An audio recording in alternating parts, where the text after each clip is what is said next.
Berbagai kebijakan baru di bidang industri jasa keuangan dinilai akan memberi dampak stabilitas bagi ekonomi. Namun dengan terpilihnya Trump sebagai Presiden Amerika Serikat kembali membawa kekhawatiran bagi industri jasa keuangan. Pasalnya, perbankan akan semakin berhati-hati dalam penyaluran kredit.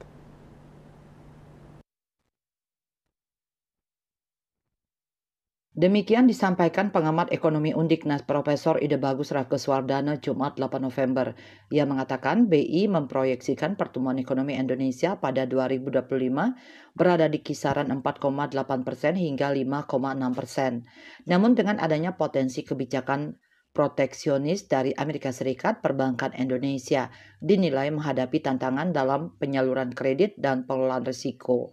BI telah menaikkan target pertumbuhan kredit perbankan menjadi 11% sampai 13% pada 2025. Namun pencapaian target ini akan sangat bergantung pada kondisi ekonomi global dan domestik. Tahun 2025 industri jasa keuangan akan mendapatkan tantangan kembali.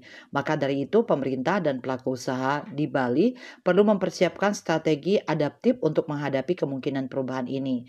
Salah satu kebijakan baru di industri jasa keuangan yang patut disikapi bijak, kata akademisi UNUD Profesor Wayan Suartana, adalah terkait kebijakan penghapusan piutang khusus yang bergerak di pertanian dan perikanan. Kebijakan ini harus disambut baik terutama bagi industri jasa keuangan, namun perlu dilihat rasio CKPN perbankan agar tidak mengganggu fungsi intermediasi. Selain itu, kebijakan ini perlu dilakukan secara ketat dan selektif agar tidak menimbulkan masalah moral hasad, suatu kondisi di mana debitur yang punya prospek dan diperkirakan akan mampu bayar akan memanfaatkan situasi ini.